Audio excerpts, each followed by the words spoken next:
যোৱাকালি পৰহি টংলা কলেজৰ GS ex-GS তেখেতে কৈছে যে BPF জন্ম দিছে BoNSUখ বুলি ক'লে। মইতো ইমান দিনে গম পোৱা নাছিলোঁ। তেওঁ মানে এতিয়া চেণ্ট্ৰেলৰ দায়িত্ব ল'বগীয়া মানুহ, তেওঁ ভিতৰত সোমাইছে BoNSUখ। তেওঁ কৈছে BoNSUখৰ পৰা জিকিছিলে তেওঁ আহি পেলাই কৈছে যে মই বিৰাট শ্বকিং দাদা বুলি পেলাই। কি হৈছে? BoNSUখটো BPF গঠন কৰিছে, মিডিয়াতো কৈছে।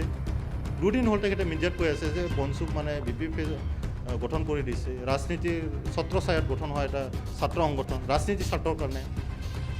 ৰাজনীতি কৰিবৰ কাৰণে হাগ্ৰামা মহিলাই ডাঙৰীয়া মই অনুৰোধ কৰিব বিচাৰোঁ, ইমান তলত আপুনি নামিব নালাগিছিল। মানুহৰ ভৱিষ্যতৰ লগত আপুনি খেলা কৰি থাকিব, এইটো ভাল কথা নহয়। আপোনাৰ সময়ত কোনোবা ছাত্ৰ সংগঠনৰ নেতাক উলিয়াই দিছে, এইটোও মানুহ পাহৰা নাই। আৰু আপুনি যে আজি ছাত্ৰ সংগঠনৰ ইমান মানৱ দৰদী হৈছে, এইটো মানুহবিলাকৰ অলপ সন্দেহ হৈছে।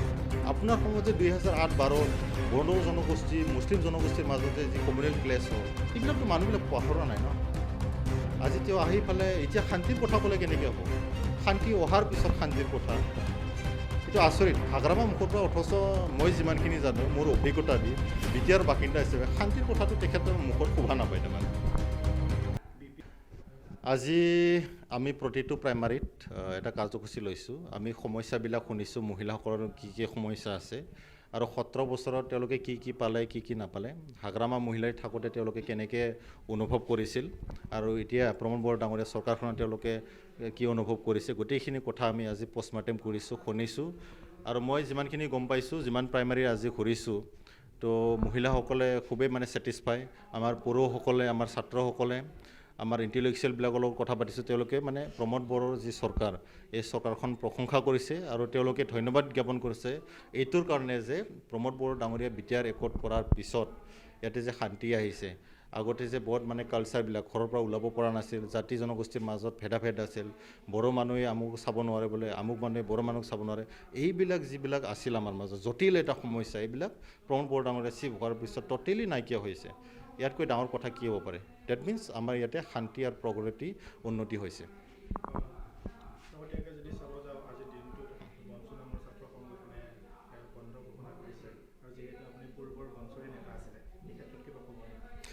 আজিৰ তাৰিখত মই নিজকে অলপ লাজ অনুভৱ কৰিছোঁ যে মই BoNSUখ নিচিনা এটা সংগঠনত আছিলোঁ এটা সময়ত।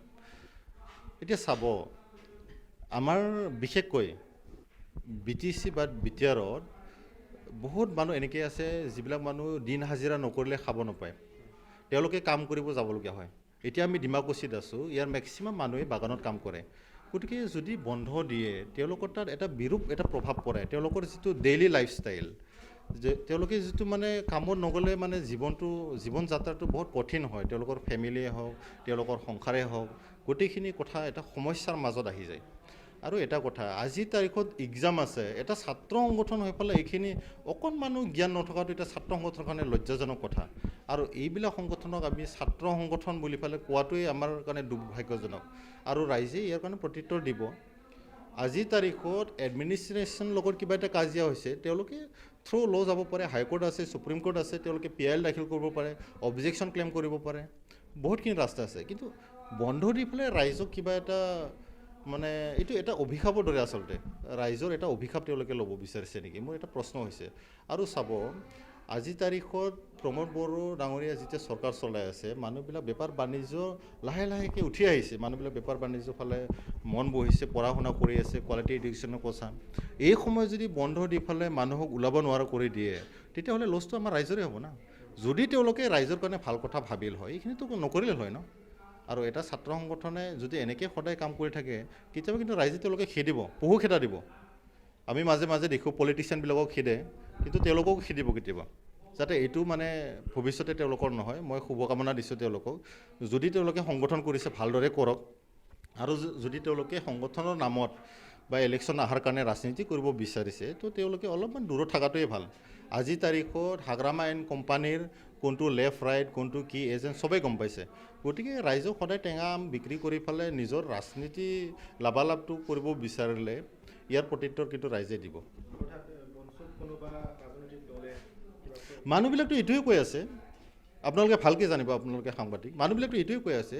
যোৱাকালি পৰহি টংলা কলেজৰ GS ex-GS তেখেতে কৈছে যে BPF জন্ম দিছে BoNSUখ বুলি ক'লে। মইতো ইমান দিনে গম পোৱা নাছিলোঁ। তেওঁ মানে এতিয়া চেণ্ট্ৰেলৰ দায়িত্ব ল'বগীয়া মানুহ, তেওঁ ভিতৰত সোমাইছে বনচুখ। তেওঁ কৈছে বনচুৰ পৰা জিকিছিলে, তেওঁ আহি পেলাই কৈছে যে মই বিৰাট শ্বকিং দাদা বুলি পেলাই। কি হৈছে? বনচুখটো BPF-এ গঠন কৰিছে, মিডিয়াতো কৈছে। দুদিন হ'ল তেখেতে মিডিয়াত কৈ আছে যে বনচুখ মানে BPF-এ গঠন কৰি দিছে, ৰাজনীতিৰ ছত্ৰছায়াত গঠন হোৱা এটা ছাত্ৰ সংগঠন, ৰাজনীতি স্বাৰ্থৰ কাৰণে। ৰাজনীতি কৰিবৰ কাৰণে হাগ্ৰামা মহিলাই ডাঙৰীয়া মই অনুৰোধ কৰিব বিচাৰোঁ, ইমান তলত আপুনি নামিব নালাগিছিল। মানুহৰ ভৱিষ্যতৰ লগত আপুনি খেলা কৰি থাকিব, এইটো ভাল কথা নহয়। আপোনাৰ সময়ত কোনোবা ছাত্ৰ সংগঠনৰ নেতা গুলিয়াই দিছে, এইটোও মানুহ পাহৰা নাই। আৰু আপুনি যে আজি ছাত্ৰ সংগঠনৰ ইমান মানৱ দৰদী হৈছে, এইটো মানুহবিলাকৰ অলপ সন্দেহ হৈছে। আপোনাৰ সময়ত যে 2008-12 বড়ো জনগোষ্ঠী মুছলিম জনগোষ্ঠীৰ মাজত যে কমিউনেল ক্লেছ হ'ল, এইবিলাকতো মানুহবিলাক পাহৰা নাই ন। আজি তেওঁ আহি পেলাই এতিয়া শান্তিৰ কথা ক'লে কেনেকৈ হ'ব? শান্তি অহাৰ পিছত শান্তিৰ কথা, এইটো আচৰিত। হাগ্ৰামা মুখৰ পৰা অথচ মই যিমানখিনি জানো মোৰ অভিজ্ঞতা দি বিটিআৰ বাসিন্দা হিচাপে শান্তিৰ কথাটো তেখেতৰ মুখত শোভা নাপায়। তাৰমানে BPF ৰাজনৈতিক দলে ইতিমধ্যে সমগ্ৰ BTCৰ ভিন্ন প্ৰান্তত যোগদান কাৰ্যসূচী তেখেতসকলে অব্যাহত ৰাখিছে। UPPL দলৰো একাংশ কৰ্মীয়ে তেখেতসকলৰ দলত যোগদান কৰা বুলি তেখেতসকলে ইতিমধ্যে প্ৰতিক্ৰিয়া ব্যক্ত কৰিছে। আপোনালোকৰ দলত সন্তুষ্ট নহয় নেকি, যাৰ কাৰণে আজি BPF দলত যোগদান কৰিছে? কি ক'ব? প্ৰথমতে এটা কথা ক'ব বিচাৰিছোঁ, মই যিবিলাক জইনিং হৈছে আমি তেওঁলোকক মানে জইনিং হ'বই দিছোঁ। তাৰমানে বস্তা যদি পচা আলু থাকে, গোটেই বস্তাখনৰ আলুখিনি পচি যায় বোলে। এই পচা আলুবিলাকক আমি ছাইড কৰিছোঁ। যিবিলাক মানুহ ৰাজনীতিৰ নামত নিজৰ পকেট গৰম কৰিব আহিছে, UPPL পৰা ওলাই দিছোঁ আমি এইবিলাক মানুহ ৰাখিতো লাভ নাই। এই BPF-তে যাওক, তাতে যিটো পচা আলুখিনি জমা হৈ আছে তাতে যাওক, তেওঁলোকে তাতে ৰাজনীতি কৰক। কিবা ছাত্ৰ সংগঠন খুলি পেলাই বন্ধ দিয়ক, তেওঁলোকতে থাকক। আৰু এইবিলাক মানুহটো আৰু ভাইৰাছৰ দৰে কাম কৰি আছে। COVID-19 যেনেকৈ হৈছিল, এইবিলাকতো ভাইৰাছ। ইয়াৰ পৰা ৰাইজে অলপ দূৰত থকাটো ভাল। আৰু এটা কথা, হাগ্ৰামা মহিলাৰ তেখেতৰ যিমানখিনি জইনিং হৈ আছে আজিৰ তাৰিখত চব ভুৱা। নিজৰ মানুহকে বাৰে বাৰে জইনিং কৰি আছে। আৰু যদি তেখেতৰ টকা পইচা অলপ চলপ অভাৱ হৈছে আমাক কওক, আমি কিবা এটা মেনেজ কৰি পেলাই তেখেতক দিম আৰু ৰাইজৰ পৰা খুজি মাজি হ'লেও। তেখেতে ইমান মিছা আৰু মিছলীয়া আশ্ৰয় যে লৈছে। 17 বছৰ যিজন মানুহে হিটলাৰৰ দৰে শাসন কৰিলে, সেইজন মানুহ যে আজি ইমান অপচয়ৰ আচৰণ বা কৰিব লগা হ'ব, সেইখিনি কোনো মানে কল্পনা কৰা নাছিল। আৰু এতিয়া তেওঁলোকে আজিও বোলে ভেৰগাঁৱত জইনিং হ'ব। আপোনালোকে তাতে যাব আৰু সুধিবচোন, তেখেতে জিকাৰ পিছত BTR-ৰ এছেম্বলিত কিয় এটেণ্ড হোৱা নাই? তেখেতেতো এজন পাব্লিক ৰিপ্ৰেজেণ্টেটিভ হয় না। ৰাইজৰ সমস্যাৰ কথা তেখেতে BTC এছেম্বলিত নকয়, ক'ত ক'ব তেওঁ? নাই এই জুৱা খেলা, এই ৱেষ্ট বেংগলৰ তেখেতে জুৱা খেলা জেগাত, এই মদ খোৱা জেগাত মানে গৈ পেলাই ক'ব নেকি দেৱৰগাঁও সমষ্টিৰ কথা, BTR-বাসীৰ সমস্যা? তেখেতেতো এটেনে হোৱা নাই এদিন ন। এইটো দুৰ্ভাগ্যজনক কথা। আৰু মাটিৰ কথাবিলাক কৈ আছে, মাটিৰ পট্টা দিয়া নাই। 50,000 মাটিৰ পট্টা BTR গভমেণ্টে প্ৰমোদ বড়ো ডাঙৰীয়াৰ নেতৃত্ব এতিয়া দিলে। 17 বছৰৰ শাসন থাকি পেলাই তেখেতে কিমানখিনি মাটিৰ পট্টা দিলে। আৰু মাটিৰ পট্টা যদি দিলে হয়, মানুহখিনি ইমানখিনি সমস্যা নহ'লে। বিভিন্ন জাতি জনগোষ্ঠীক সেই সময়ত যে এফিডেভিট কৰাই পেলাই উচ্ছেদ কৰাৰ ষড়যন্ত্ৰ কৰিছিলে, আজি ইয়াৰ প্ৰতিফল মানুহবিলাক ভুগি আছে। ইয়াৰ মেইন খলনায়কটো হ'ল হাগ্ৰামা মহিলা ডাঙৰীয়া। আৰু তেখেতক মই অনুৰোধ কৰিছোঁ যে ইমান মিছাৰ আশ্ৰয় আপুনি ল'ব নালাগে।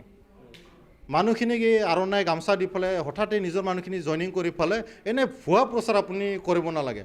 আপোনাক কোনোবা এতিয়াও লিডাৰ হিচাপে মানে আপোনাৰ যিটো লিডাৰশ্বিপৰ ষ্টেটাছ, সেইটো ইমান ডাউন কৰিব আপুনি নালাগে। আৰু আপুনি অলপমান ঠাণ্ডা হওক। আপোনালোকৰ মানুহখিনি কৈ আছে যে হাগ্ৰামা মহিলাৰ ভালদৰে কথা নাপাতে, সমস্যাবিলাক তেখেতৰ ওপৰত উত্থাপন কৰিব নোৱাৰে। আগৰ দৰে আপুনি হিটলাৰী শাসনটো কৰি থাকিব নালাগে। অথচ আপুনি আজি পাৱাৰ নাই, সেইখিনি আপুনি মানি লওক। আৰু ভৱিষ্যতে যে আপোনাক পাৱাৰত নানে, সেইখিনিও মানি লওক।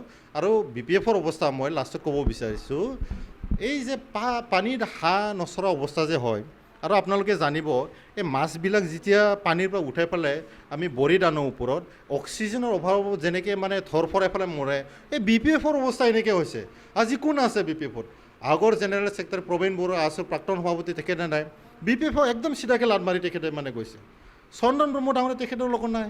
কেবিনেট মিনিষ্টাৰ আছিলে এটা সময়ত, BLT থকা সময়ত তেওঁ ভাইচ প্ৰেছিডেণ্ট আছিলে।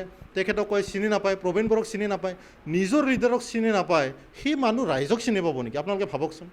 আৰু তেখেতক আজি সুধিব যে 17 বছৰত হাগ্ৰামা মহিলাৰ সময়ত ইমান নৰসংহাৰ কিয় হ'ল, মাটিৰ পট্টা কিয় দিব নোৱাৰিলে, এইবিলাক আজি তেখেতক সুধিবচোন ভালদৰে।